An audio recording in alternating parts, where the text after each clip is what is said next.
Okay, now we want to do subnetting for two subnets, but we are still using the same IP address from the previous example, which is 192.168.1.0. Okay, now because this is subnetting, so we're not talking about default subnet mask anymore. So now we have to figure out a new subnet mask which is classless. Okay, how to figure out the new subnet mask? First of all, you have to determine how many bits to borrow from the host part, because we want to create two subnets. So this is the formula: 2 to the power of what? So in this case I denote it as n, will be greater or equals to 2. So the value of n is equal to 1. So this means we have to borrow 1 bit from the host part. So our new subnet mask, instead of /24, now it has become /25. If you remember, the slash notation means the number of number 1 bits.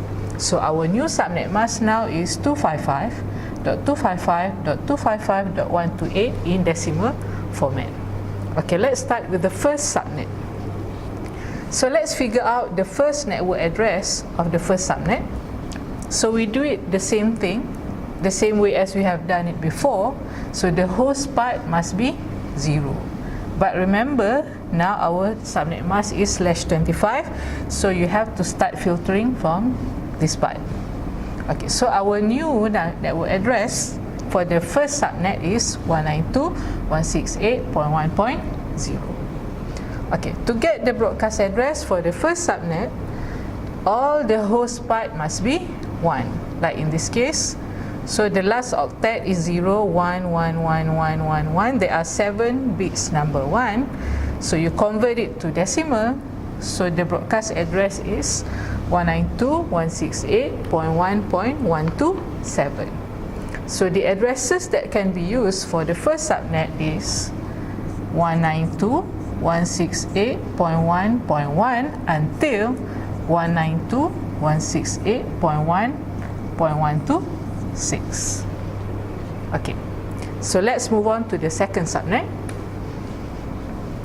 So the second subnet starts from 192.168.1.128. When we convert it to binary, it will become 100000.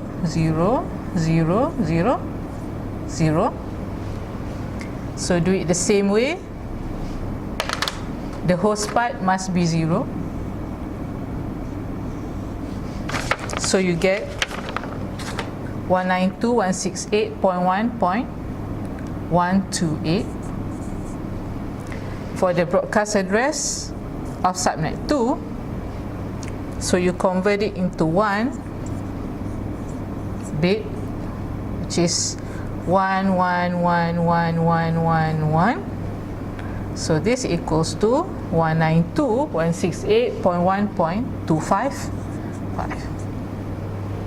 Okay, so the range of IP addresses for the second subnet is starting from 192.168.1.129 until 192.168.1.254.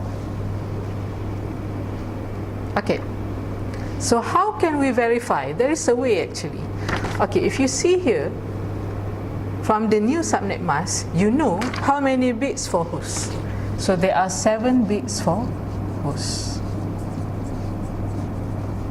So the formula is 2 to the power of 7 minus 2, because you want to reserve for network address and broadcast address. So 2 to the power of 7 minus 2, you get 126. So which means for each subnet, you will get 126 IP addresses. Okay, let's check.